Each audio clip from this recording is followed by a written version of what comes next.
الحمد لله نحمده ونستعينه ونستغفره ونؤمن به ونتوكل عليه ونعوذ بالله من شرور أنفسنا ومن سيئات أعمالنا من يهده الله فلا مضل له ومن يضلله فلا هادي له ونشهد أن لا إله إلا الله وحده لا شريك له ونشهد أن محمدًا عبده ورسوله وصلى الله تبارك وتعالى عليه وسلم تسليمًا كثيرًا كثيرا أما بعد فأعوذ بالله من الشيطان الرجيم بسم الله الرحمن الرحيم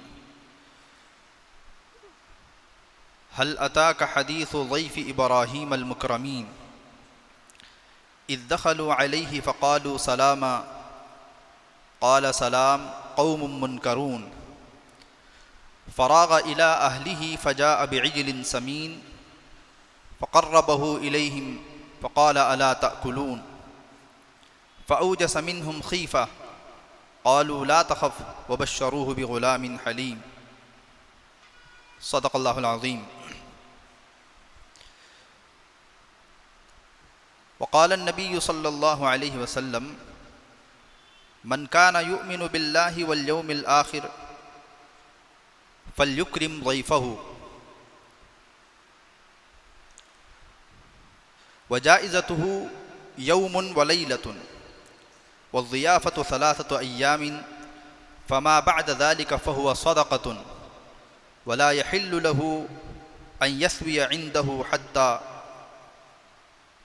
حتى أن يحرجه او كما قال علیہم الصلاۃ والتسلیم. ہر قسم کی تمام تعریفیں سزاوار ہوں اس خالق کائنات پر جو تمام جہانوں کا پالنہار ہے. درود و سلام ہو ذات قدسی وشیم صاحب الجود والکرم تاجدار حرم نبی اکرم صلی اللہ علیہ وسلم پر اور آپ کی آل اور اولاد پر، تمام صحابہ پر، تابعین پر، تبع تابعین پر، متبعین پر، تمام اولیاء اللہ پر. اسی طریقے سے یہ سلسلہ چلتا رہے قیامت تک کے آنے والے تمام مسلمانوں پر. میرے محترم عزیز دوستوں، بزرگوں اور نوجوان ساتھیوں،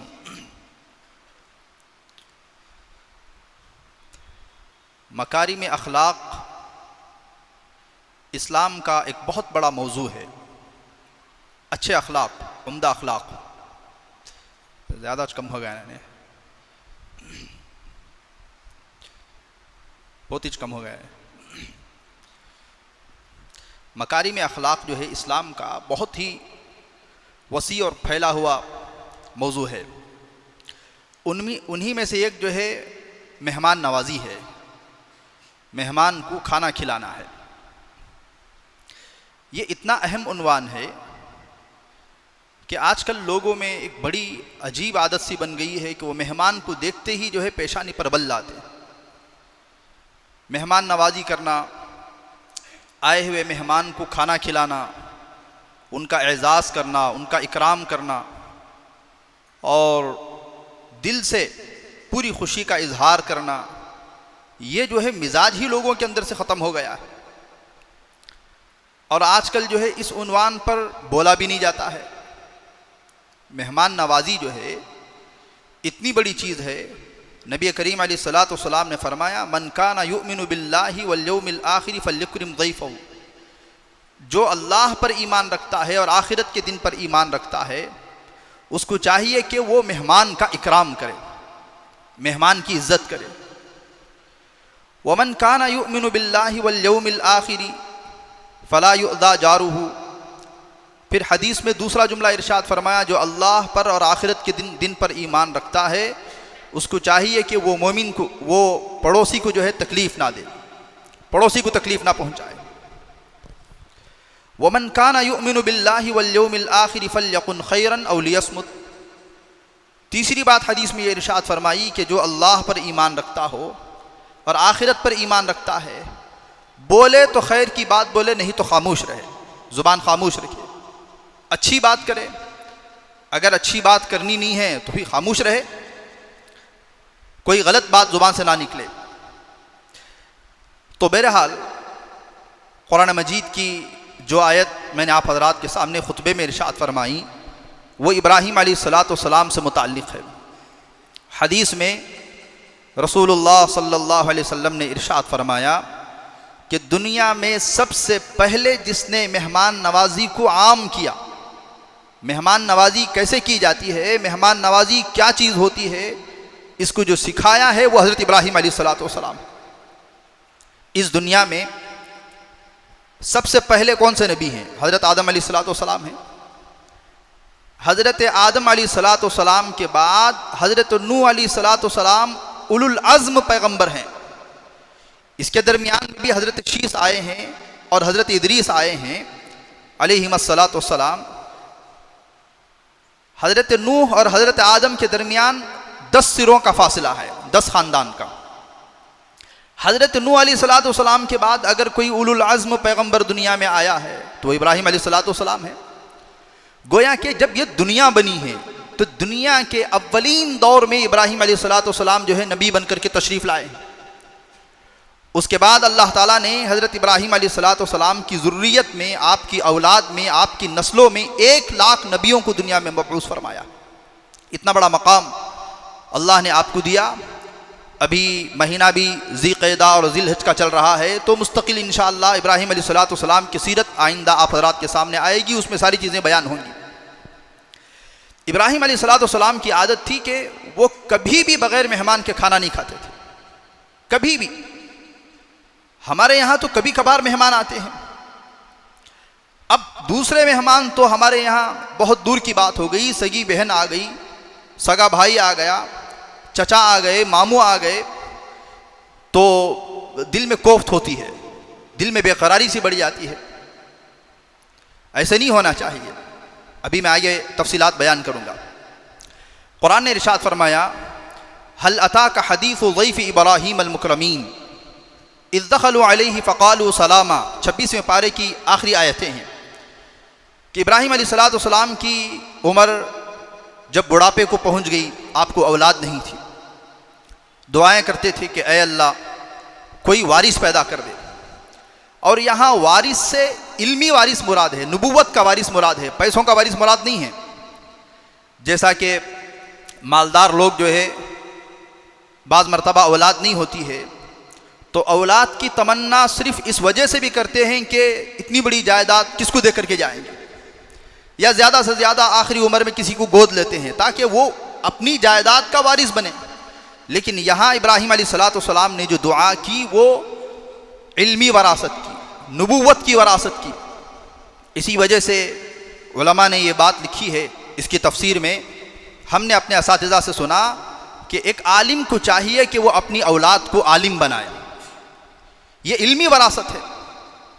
بھی انجینئر بنانا، وکیل بنانا، ڈاکٹر بنانا، IAS بنانا، دوسری چیزیں بنانا تو دنیا بھر کے لوگ بنا رہے ہیں، کم از کم ایک عالم کے گھر میں علمی وراثت جاری رہنی چاہیے۔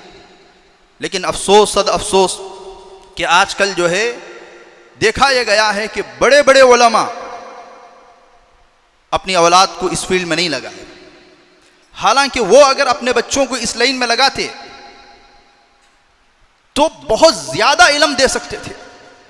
دیکھیے میں مثال سے بات کو سمجھاؤں گا۔ جیسے ایک تاجر ہوتا ہے، کسی بھی لائن کا تاجر ہو، اگر اس کا بچہ باپ کی تجارت کو سنبھالے گا تو باپ اپنی زندگی میں 30 سال 40 سال محنت کر کے اپنی تجارت کو، اس کارخانے کو جس پوزیشن پر لے کر گیا ہے وہ وہاں سے آگے لے کر کے جائے گا۔ اگر باپ کی تجارت ہے، بیٹا کسی دوسری لائن میں لگا تو اسے اپنے پیروں پر کھڑے کھڑے 40 سال لگ جاتے ہیں۔ اسی وجہ سے علماء نے لکھا ہے کہ یہ تجربے کی بات ہے، باپ کا کاروبار، باپ کی تجارت بچہ اگر سنبھالتا ہے تو باپ کے تجربات، اس کی زندگی کی چیزیں وہ بچے کو باپ اچھی طریقے سے بول سکتا ہے۔ تو اسی طریقے سے ایک آدمی عالم بنا، درمیان سے ایک بات نکل گئی ہے، اس کو میں مکمل کر دیتا ہوں۔ ایک آدمی عالم بنا، اس کے گھرانہ کوئی علمی گھرانہ نہیں تھا، اب اسے بہت ساری چیزیں سمجھتے سمجھتے 30-40 سال لگ جاتے ہیں۔ اب جو چیزیں اسے سمجھ میں آئی ہیں وہ اپنی اولاد کو بہتر سمجھا سکتا ہے. تو بہرحال ابراہیم علیہ السلام نے دعا کی کہ اے اللہ کوئی مجھے میرا وارث بنے، نبوت کا وارث، علم کا وارث. تو دو فرشتوں کو قرآن میں اللہ نے ذکر فرمایا کہ ابراہیم علیہ السلام کے پاس بھیجا انسان کی شکل میں. جب وہ آئے انسان کی شکل میں تو فقالوا سلام، قال سلام قوم منکرون. یہ ایک اجنبی لوگ تھے، ابراہیم علیہ السلام نے سلام کیا، انہوں نے سلام کا جواب دیا. سلام کرنا بھی ابراہیم علیہ السلام کی خصوصیات میں سے ہے، ہر ایک کو سلام کرنا. آگے میں حدیث میں ذکر فرماؤں گا. اب وہ بیٹھے رہے، اتنے میں ابراہیم علیہ السلام کیا کیا، اندر گئے، بچڑے کو ذبح کیا، دمبے کو ذبح کیا، دمبا بکرا، اور لے کر کے حاضر ہو گئے. انہوں نے کھانے سے انکار کیا. جب انہوں نے کھانے سے انکار کیا تو ابراہیم علیہ السلام کے دل میں ڈر ہوا کہ بھئی یہ کوئی دشمن تو نہیں ہے. آج بھی افغانستان کے علاقوں میں یا بعض عرب کے علاقوں میں اگر کوئی آ کر کے کھانا نہیں کھاتا ہے تو دل میں یہ اندیشہ لاتے ہیں کہ ہو سکتا ہے اس کے دل کے اندر کوئی دشمنی ہے. یہیں سے وہ اردو کا محاورہ نکلا کہ بھئی نمک کھا کر کے نمک حرامی نہیں کرنی چاہیے. مطلب کیا ہے، کسی کا کھا لیے اب اس کے خلاف دشمنی نہیں ہو سکتی ہے. تو لوگ کیا کرتے تھے کہ بھئی کھانا ہی نہیں ہے جس سے دشمنی کرنا ہے، نمک کھا کے نمک حرامی کیوں کرنا. یہیں سے یہ اردو جملہ نکلا ہے، اردو کہاوت نکلی ہے. تو ابراہیم علیہ السلام فاوجس فی نفسہ خیفہ قالوا لا تخف، دل میں ڈر سے پیدا ہوا کہ بھئی یہ لوگ کھا کیوں نہیں رہے ہیں. تو انہوں نے کہا کہ ہم فرشتے ہیں، فرشتے کھاتے نہیں ہیں، ہمیں کھانے کی ضرورت نہیں ہے. یہاں سے درمیان سے ایک چیز یہ بھی نکلی کہ اتنا بڑا نبی ہونے کے باوجود سامنے فرشتے اگر انسان کی شکل میں آ گئے تو آپ نے ان کو نہیں پہچانا. اور لوگ کہتے ہیں کہ انبیاء کو جو ہے پورا اللہ کی طرح علم غیب ہوتا ہے. اللہ جتنا ان کو بتاتا ہے اتنا ہی علم ہوتا ہے، انبیاء کو علم غیب نہیں ہوتا ہے. عالم الغیب تو صرف اللہ کی ذات ہے. یہاں سے علماء نے دوسری بات بھی لکھی. جیسے ہی مہمان آئے تو ابراہیم علیہ السلام نے ان کو پوچھا نہیں کہ آپ ٹھنڈا پئیں گے یا گرم پئیں گے. جیسے ہمارے یہاں مزاج ہے، ہمارے یہاں ماحول ہے، کوئی مہمان آئے تو چاول چڑھا دیتی ہوں، چاول رکھ دیں گے، کیا کھائیں گے، یہ پوچھنے کا انداز نہیں ہوتا ہے. آدمی کو کھانا تیار کر دینا چاہیے. ظاہر بات ہے جو آئے گا وہ کہاں سے کہے گا کہ بھی آپ چاول چڑھا دیں، ذرا گوشت بھی بنا دیں. یہ چیزیں پوچھنے کی نہیں ہوتی ہیں، اور یہ چیزیں خاندانی ہوتی ہیں. خون میں مہمان نوازی چلتی ہے. اگر خون میں مہمان نوازی نہیں تو اولاد میں بڑی مشکل سے مہمان نوازی آتی ہے. باپ کے اندر ہے، خاندان میں ہے، تو بچے جو چیز دیکھتے ہیں وہی سیکھتے بھی ہیں. اگر مہمان آئے، سامنے تو اچھی باتیں ہو رہی ہیں، سامنے تو پکوان بھی ہو رہا ہے، پیچھے باتیں ہو رہی ہیں کہ بھی کیا سر درد ہے، یہ آ گئے، بولتے بھی نہیں، کیا بھی نہیں، ایسے ویسے. وہ بچے سنیں گے تو آگے چل کر کے وہ بچوں کے دلوں میں وہی مزاج پیدا ہوگا جو ماں باپ کو باتیں کرتے ہوئے بچپن میں سنا ہے. ایک بہت بڑے اللہ والے گزرے ہیں، حضرت ہاشم رحمۃ اللہ علیہ. وہ ایک واقعہ بیان کرتے ہیں کہ ایک آدمی کسی کے کہیں سے گزر رہا تھا تو دیکھا کہ ایک گھر ہے، باہر ایک بوڑھی عورت بیٹھی ہوئی ہے، بڑھیا بیٹھی ہوئی ہے. تو وہ دور کوئی ہوٹلوں کا دور، ریسٹورنٹ کا دور تو نہیں تھا.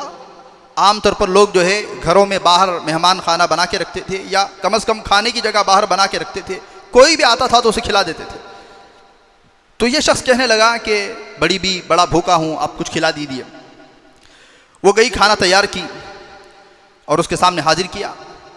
وہ کھا رہا تھا تو اتنے میں شوہر آیا، ایک آدمی آیا، کہنے لگا بھائی تم کون ہو بھائی؟ تو وہ کہنے لگا مہمان ہوں. یہ کھانا کہاں کا ہے؟ کہا آپ ہی کے گھر میں تیار کر کے دیا گیا ہے. اب وہ اندر گیا، بیوی کو خوب برسنے لگا، پوری ساری دولت لٹا دیتی ہو، تمہیں کیا ہو گیا، آنے جانے والے سب لوگوں کو کھلاتی رہتی ہو، خوب کسنے لگا. وہ بڑی بھی خاموش سننے لگی. اب دوپہر کو تو اس نے یہاں پر کھا لیا. شام کو ایک چند گھروں کے بعد جو ہے ایک اور گھر تھا، وہاں پر بھی ایک خاتون بیٹھی ہوئی تھی. تو انہوں نے کہا کہ بھی کچھ کھانا کھلا دو عشاء کی نماز کے بعد میں. اب وہ عورت کسنے لگی، پتہ نہیں کہاں سے آ جاتے ہیں، کھانا مانگتے رہتے ہیں.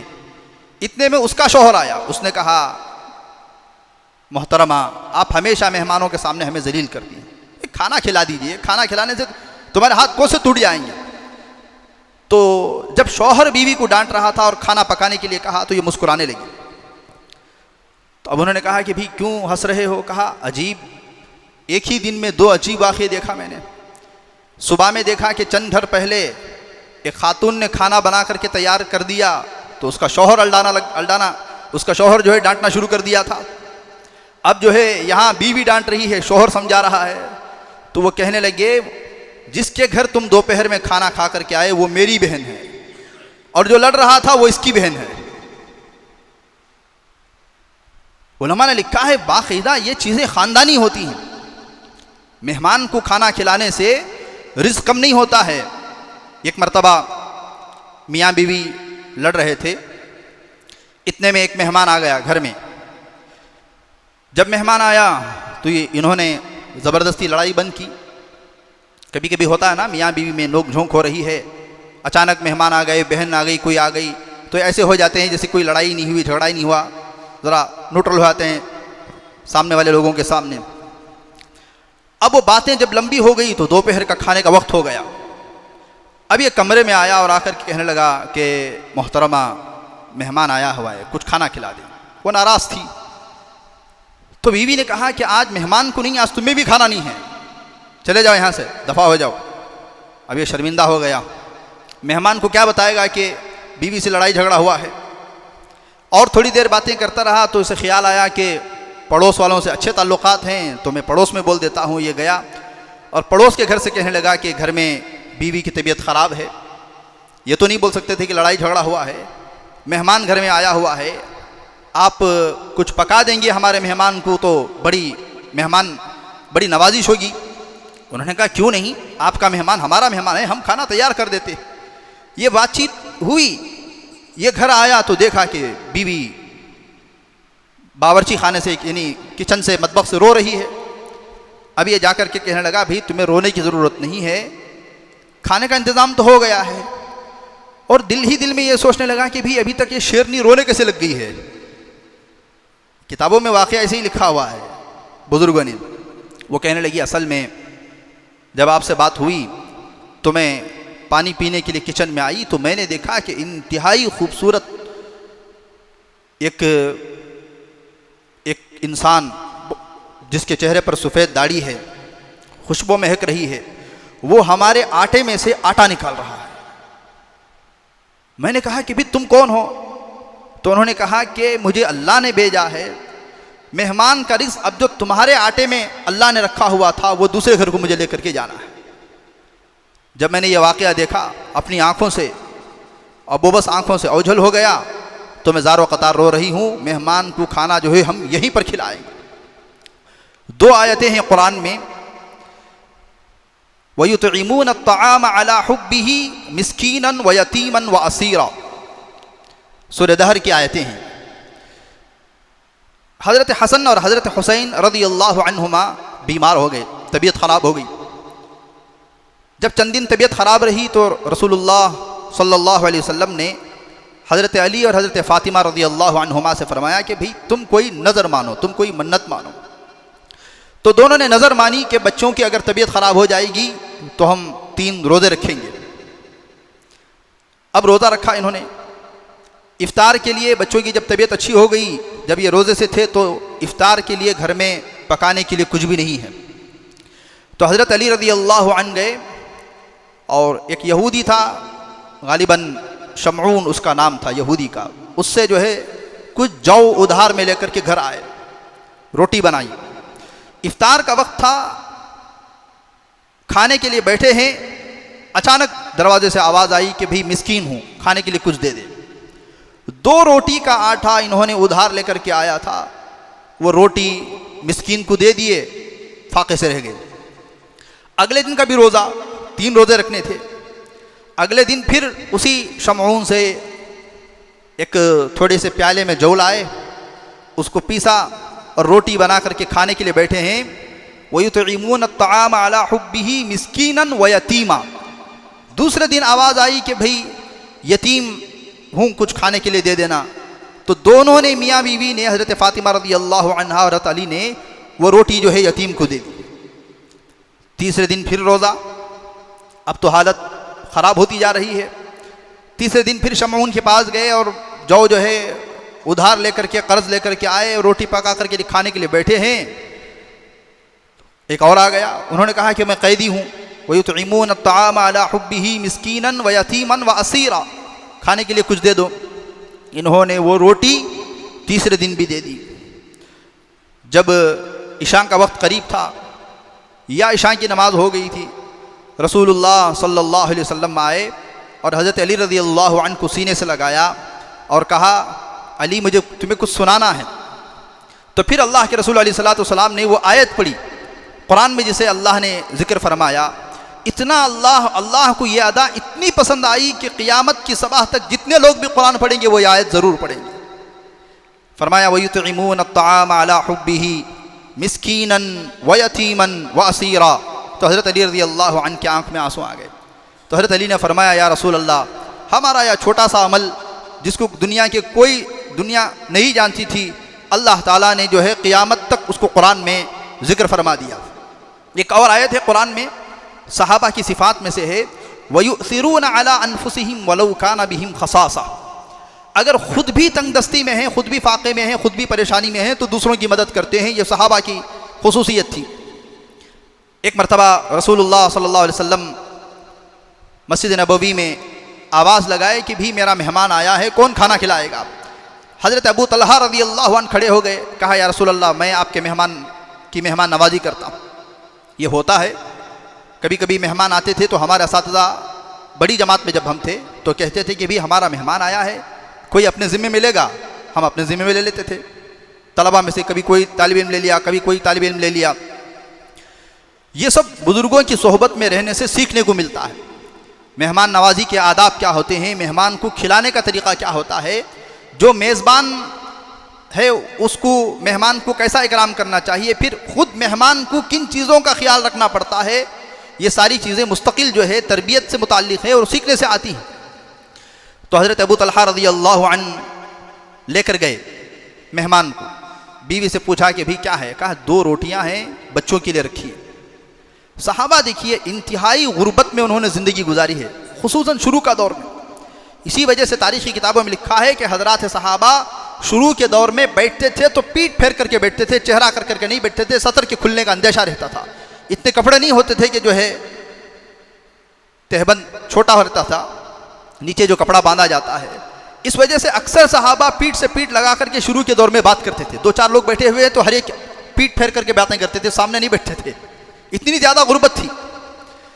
تو بیوی نے کہا ایک کام ایسے کرتے ہیں، مہمان کو آپ واپس نہ کریں، میں بچوں کو تھپکیاں دے کر کے سلا دیتی ہوں، اور جب آپ اور مہمان کھانے کے لیے بیٹھیں، کھانا چونکہ مختصر ہے، ایک ہی آدمی پیٹ بھر کر کے کھا سکتا ہے، جب کھانے کے لیے بیٹھیں تو میں چراغ سیدھا کرنے کے بہانے سے اس کو بجھا دوں گی، اس کو گل کر دوں گی، اور تم کھانے کے لیے ہاتھ ہلاتے رہنا لیکن کھانا نہیں کھانا، تاکہ مہمان پیٹ بھر کر کے کھائے۔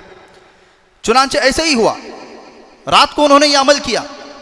صبح میں جب فجر میں آئے، رات میں آیتیں اتر چکی تھی، رسول اللہ صلی اللہ علیہ وسلم نے فجر کی نماز میں وہ آیتیں پڑھی وَيُؤْثِرُونَ عَلَىٰ أَنفُسِهِمْ وَلَوْ كَانَ بِهِمْ خَصَاصَةٌ۔ اللہ رب العزت نے قیامت کی صبح تک کے لیے ان کا نقشہ جو ہے قرآن میں ذکر فرما دیا۔ تو اس وجہ سے عزیز دوستوں بزرگوں، کھلانے کا مزاج یہ خاندانی مزاج ہوتا ہے۔ کھلانے کے لیے، مہمان نوازی کے لیے آدمی کو مالدار ہونا ضروری نہیں ہے۔ مالداری اور غنا جسے کہتے ہیں وہ دل سے ہوتا ہے، مال سے نہیں ہوتا ہے۔ اچھے مالداروں کو دیکھا گیا ہے کہ ان کے ہاتھ کھلانے کے لیے اٹھتے ہی نہیں ہیں۔ اگر کسی کے گھر میں کھانا کھلانا جاری ہے تو یوں سمجھو کہ اللہ کی طرف سے اس گھر پر رحم کی نگاہیں، کرم کی نگاہیں اب بھی باقی ہیں۔ فرمایا ابن ابی دنیا نے، بڑی عجیب روایت ہے، ابن ابی دنیا نے فرمایا کہ جس نے اپنے بھائی کی جائز خواہش کو پورا کیا، اس کو پوچھا، اس کو کھلایا، اللہ تعالیٰ اس کے لیے 10 لاکھ نیکیاں لکھتے ہیں، 10 لاکھ گناہ اس کے معاف ہوتے ہیں، جنت میں 1000 درجات اس کے بلند کیے جاتے ہیں۔ پھر فرمایا جب وہ جنت میں پہنچتا ہے تو 3 جنتوں سے اللہ تعالیٰ اس کی مہمان نوازی کرتے ہیں، جنت خلد، جنت فردوس، جنت العدن، یہ تینوں کا ذکر اللہ رب العزت نے قرآن مجید کے اندر ارشاد فرمایا ہے۔ اور دیکھیے فرمایا ابو الحسن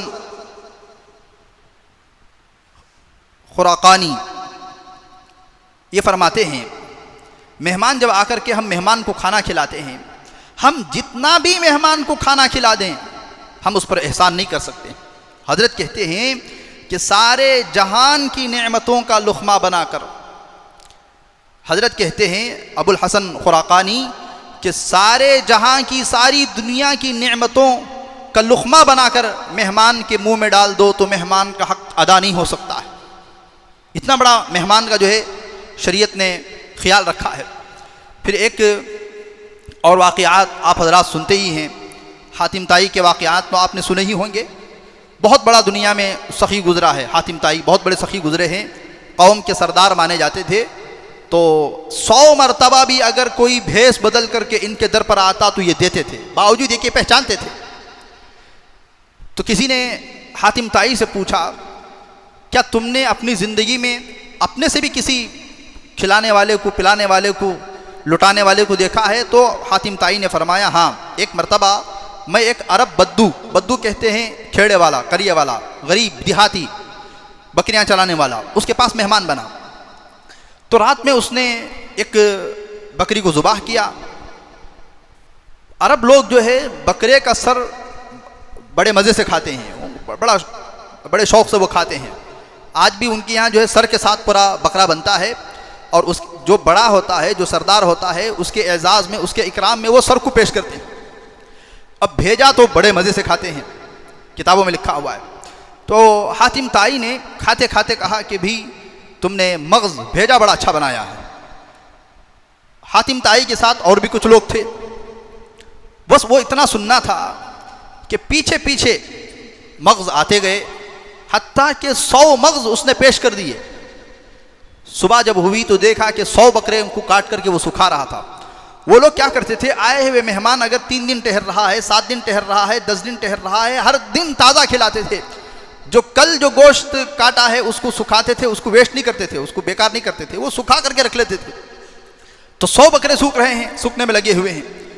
تو پھر حاتم طائی نے فرمایا کہ بھئی تمہاری کل مالیت کتنی ہے؟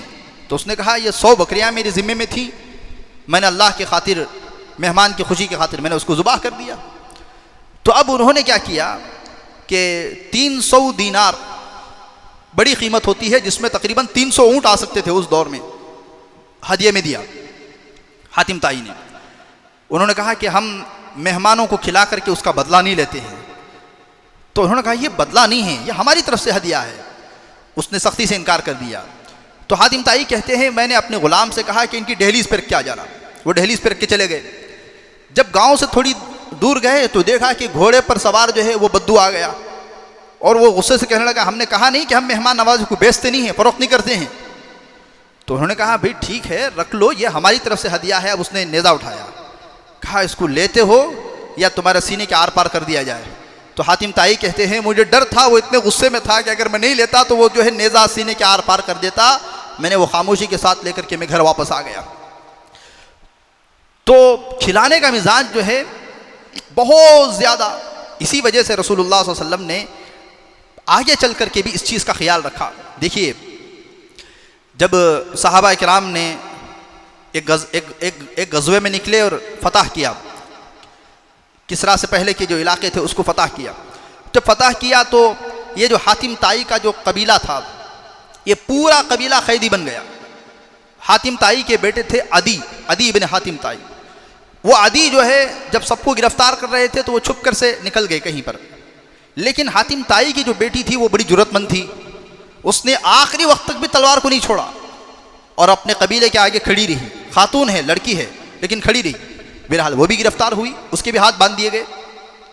اب جب مدینہ وہ سب کو قید کر کے لائے تو حاتم طائی کی بیٹی کہتی ہیں میرے دل میں بہت سا لاوا پک رہا تھا، میں راستے بھر جو ہے باتیں ذہن میں بنا کر کے آئی کہ میں جن کو یہ سردار مانتے ہیں محمد صلی اللہ علیہ وسلم، ان کو ایسے ایسے سوالات کروں گی کہ سوالات کے ذریعے سے میں ان کو گھیر دوں گی۔ تو مسجد نبوی میں رسول اللہ صلی اللہ علیہ وسلم بیٹھے ہوئے تھے، اتنے میں پورا قافلہ جو ہے، پورا قبیلہ جو ہے قید ہو کر کے آیا۔ تو دیکھا ہے رسول اللہ صلی اللہ علیہ وسلم نے کہ ایک خاتون جو سب سے آگے ہے اس کے چہرے پر دوپٹہ نہیں ہے، اس کے سر پر۔ تو آپ علیہ الصلوۃ والسلام نے فوراً چادر نکالی اور کہا کہ اس خاتون کے سر پر جو ہے یہ چادر فوراً اڑاؤ۔ صحابہ نے عرض کیا یا رسول اللہ ہم اپنی چادر دے دیں گے، یہ تو نبوت والی چادر ہے جس پر جو ہے قرآن اترتا ہے، قرآن نازل ہوتا ہے۔ تو رسول اللہ صلی اللہ علیہ وسلم نے ارشاد فرمایا کیا اس جگہ میں اپنی بیٹی فاطمہ ہوتی تو میں چادر نہیں دیتا؟ جیسے فاطمہ میری بیٹی ہے یہ بھی میری بیٹی ہے۔ اتنا سننا تھا۔ وہ حاتم طائی کی بیٹی کہتی ہیں کہ میرے دل سے سارا جو اندر غصہ پک رہا تھا وہ ٹھنڈا ہو گیا۔ پھر لوگوں نے بتایا کہ یہ حاتم طائی کی بیٹی ہیں۔ تو رسول اللہ صلی اللہ علیہ وسلم نے فرمایا کہ تمہارا باپ تو بڑا سخی آدمی تھا، بھی ایسے قبیلے کو، ایسے لوگوں کو تم نے کیوں باندھ کر کے لایا؟ اس کے بعد جو ہے رسول کریم علیہ الصلوۃ والسلام نے فرمایا بیٹی مانگنا، آج تمہارے سامنے تمہارے باپ حاتم طائی سے بھی بڑا سخی بیٹھا ہوا ہے۔ اب وہ مسکرائی، وہ کہنے لگی شاید تم یہ سمجھ رہے ہوگے کہ میں اپنی آزادی مانگوں گی، لیکن سنو میں بھی حاتم طائی کی بیٹی ہوں، میں آزادی مانگوں گی تو پورے قبیلے کی آزادی مانگوں گی، یہاں سے لے کر کے وہاں تک قیدی تھے۔ رسول اللہ صلی اللہ علیہ وسلم نے مسکرا کر کے اسی وقت میں کہا کہ بس اتنی چھوٹی سی بات، جو سب آزاد ہیں، سب کو آزاد کر دیا اللہ کے نبی علیہ الصلوۃ والسلام نے۔ تو عزیز دوستوں بزرگوں، بہنوں کو گھر میں ٹھہرانا، بھائی ہے وہ آ گیا ہے تو یہ جو بلڈ ریلیشن ہوتا ہے نا، یہ جو خون کے رشتے ہوتے ہیں نا، آج کل تو ان پر بھی خرچ کرنا بڑا بھاری بن گیا۔ حالانکہ کہتے ہوئے بھی شرم سی محسوس ہوتی ہے کہ بھی بہن کا خیال رکھنا، بھائی کا خیال رکھنا۔ بیان تو یہ ہونا چاہیے تھا کہ بھی جس طریقے سے بہنوں کا خیال کیا جاتا ہے، بھائیوں کا خیال کیا جاتا ہے، آنے والے مہمانوں کا تو خیال کرو جن کا رشتہ خون کا رشتہ نہیں ہوتا ہے۔ لیکن افسوس کے ساتھ یہ کہنا پڑ رہا ہے کہ آج کل لوگوں میں اتنا خراب، اتنا بہت کم لوگ ہیں جو الحمدللہ آج بھی جو ہے اپنا مزاج اچھا رکھتے ہیں، لیکن اکثریت جو ہے اس نعمت سے اور ان ساری چیزوں سے محروم ہے۔ وہ اگر بہن آ گئی تو بہن کو ٹہرانے تیار نہیں ہے، یا یہ اگر تیار ہیں تو پھر گھر کی خاتون تیار نہیں ہے، گھر والی تیار نہیں ہے۔ لوگ باقاعدہ شکایت بھی کرتے ہیں کہ حضرت جو ہے بچہ بھائی جو ہے ہمارا شادی ہونے کے بعد عجیب سا بدل گیا ہے، سسرال والے آتے ہیں تو گوشت بکرے کا لاتا ہے اور ہم جاتے ہیں تو مرغی کا گوشت لا کر کے کھلاتا ہے۔ گوشت بھی بدلتا ہے، مہمان نوازی بھی بدلتی ہے۔ ادھر جو ہے بیوی ہے نا، تو بیوی کی وجہ سے جو ہے مہمان نوازی بدل جاتی ہے۔ اللہ کے رسول علیہ الصلوۃ والسلام نے حدیث میں ارشاد فرمایا، اب دیکھیے، من کان یؤمن باللہ والیوم الآخر فلیکرم ضیفہ وجائزتہ یوم ولیلۃ۔ آدمی جو ہے مہمان کا اکرام کرے اور اس کا جو جائزہ ہے، میں جائزے کی تعریف کروں گا، وہ ایک دن اور ایک رات ہے۔ جائزہ کہتے ہیں بہترین دعوت کرنا، پرتکلف دعوت کرنا۔ جب مہمان پہلی مرتبہ گھر آ رہا ہوتا ہے تو پہلا کھانا اور ایک دن تک کا کھانا، اس کا ٹہرانا پوری خوش دلی کے ساتھ اور ایک دم بہترین اعلیٰ سے اعلیٰ جو ہے انسان کو کرنا چاہیے۔ وَالضِّيَافَةُ ثَلَاثَةُ أَيَّامٍ، جب ایک دن پرتکلف دعوت ہو گئی، اچھی دعوت ہو گئی، اب بقیہ جو 3 دن ہیں وہ ضیافت ہے، ایک اچھا سا درمیان سا کھانا کھلائیں گے۔ تعلیم دیکھیے اللہ کے نبی علیہ الصلوۃ والسلام کی۔ اگر مہمان ایسا نکلا کہ وہ 3 دن کے بعد بھی ٹہرا رہا، آدمی پہ کوفت ہوتی ہے نا، آدمی کتنا برداشت کرے گا؟ تو رسول اللہ صلی اللہ علیہ وسلم نے فرمایا فما بعد ذلك فهو صدقۃ، اگر اس کے بعد بھی وہ ٹہرا رہا، تم کھلاتے رہے تو نفلی صدقے میں شمار ہوگا۔ یہ کہہ کر کے اللہ کے رسول علیہ الصلوۃ والسلام نے آئے ہوئے مہمان کو بھی اشارہ دے دیا کہ اگر تم اس سے زیادہ رہنا چاہتے ہو تو رہو، صدقے کا کھاؤ، صدقہ ہوگا اس کے بعد اگر کھاؤ گے۔ دونوں کو اشارے ہیں۔ وہ یہ سوچے گا کہ بھی مجھے صدقے کا ثواب ملے گا، پہلے دن دوسرے دن بھی ثواب ملے گا، لیکن تیسرے دن سے جو ہے اللہ کے رسول علیہ الصلوۃ والسلام نے فرمایا فذالک صدقۃ، وہ صدقہ ہوگا، آپ کھلاتے رہو، دل چھوٹا مت کرنا۔ ادھر دوسرے آنے ٹہرنے والے کو جو ہے اشارہ دے دیا کہ اس سے زیادہ ٹہرنا جو ہے گویا کہ کیا شمار ہوگا، صدقے میں شمار ہوگا۔ تو پھر فرمایا آدمی کے لیے درست نہیں ہے کہ وہ اپنے میزبان کو، مہمان جس کے یہاں ٹہرا ہے، اس کو جو ہے تکلیف میں ڈالے، یہ پسند نہیں ہے۔ تو الغرض عزیز دوستوں بزرگوں، ایک مرتبہ ایک مہمان آئے، وہ ٹھہر گئے، تو روزانہ جو ہے جو میزبان تھا وہ آ کر کے صبح میں بڑی شرافت کے ساتھ ایک سوال کرتا کہ آج کوچ ہے یا قیام ہے؟ کوچ کہتے ہیں آگے چلے جانا، قیام کہتے ہیں ٹھہرنا۔ تو وہ کہتا کہ بھی قیام ہے، ٹھیک ہے۔ دوسرے دن پھر اکرام کیا گیا، کھلایا گیا، پلایا گیا۔ تیسرے دن صبح میں آئے، بھی آج کوچ ہے قیام ہے؟ تو وہ کہنے لگا کہ بھی قیام ہے۔ کرتے کرتے جو ہے ایک ہفتہ گزر گیا۔ ایک ہفتے کے بعد پھر آئے یہ صاحب صبح میں فجر کے بعد، حضرت آج کوچ ہے یا قیام ہے؟ تو انہوں نے کہا کہ قیام ہے۔ تو انہوں نے کہا حضرت آج ہماری کوچ ہے، آج ہم جا رہے ہیں، آپ تو ٹھہرے رہو، آپ کا قیام ہے لیکن ہمارا کیا ہے، ہم خود چلے جائیں گے کہیں پر۔ تو اتنا زیادہ جو ہے سامنے والے پر بوجھ بھی نہیں بننا چاہے۔ کھانا کھلاؤ، اچھے سے اچھا کھلاؤ، اور عزت کے ساتھ کھلانا، یہ بھی جو ہے مہمان نوازی کے اعلیٰ درجوں میں سے ہے۔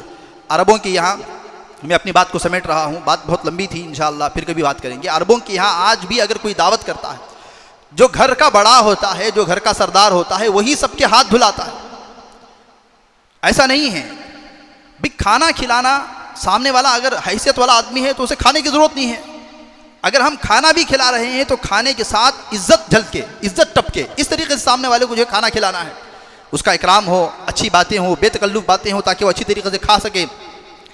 تو بہرحال عزیز دوستوں بزرگوں، آج کی بات کا خلاصہ یہی ہے کہ مہمان نوازی بہت بڑی اللہ کی طرف سے دی ہوئی نعمت ہوتی ہے۔ ابراہیم علیہ السلام کا ایک واقعہ 2 منٹ میں بیان کر دوں گا، چونکہ مہمان نواز تھے۔ ایک مرتبہ ایک کافر آ کر کے بیٹھ گیا، آپ نے فرمایا بسم اللہ کرو، جیسے لوگوں میں عادت ہے بھی بسم اللہ کیجئے۔ وہ کہنے لگا یہ بسم اللہ کیا ہوتا ہے؟ تو ابراہیم علیہ السلام نے دعوت دی، تو وہ کہنے لگا میں تو اللہ کو نہیں مانتا۔ ابراہیم علیہ السلام کو غصہ آیا، اٹھ جا یہاں سے۔ وہ چلا گیا، بوڑھا 70 سال کا بوڑھا تھا۔ ادھر سے جبرائیل آئے تو فرمایا اللہ نے آپ کو سلام سنایا ہے، اور اللہ نے کہا ہے کہ 70 سال سے یہ کفر پر تھا، تمہیں کھلا رہا تھا، آج ایک وقت کے کھانے پہ تمہیں بوجھ آ گیا۔ تو ابراہیم علیہ السلام اسے تلاش کر کے لائے، اس سے معافی مانگی، پھر دستر پر بٹھایا۔ اس نے بھی کہا کہ آپ کیوں کھلا رہے ہیں، اٹھا کر کے کیوں بھیجا تھا؟ جب تک تفصیلات معلوم نہیں ہوگی میں نہیں کھاؤں گا۔ تو ابراہیم علیہ السلام نے تفصیلات بتائی تو وہ اسلام لے کر کے آیا۔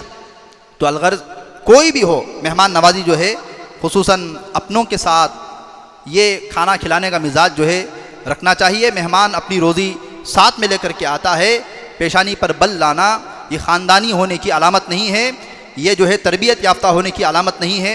اللہ تعالی ہم تمام کو کہنے سننے سے عمل کرنے کی توفیق عطا فرمائے۔ اللہ تعالی مہمان نوازی کی اللہ تعالی توفیق عطا فرمائے۔ وآخر دعوانا الحمدللہ رب العالمین۔ 1 2 3 اعلانات ہیں، سن کر کے آپ جو ہے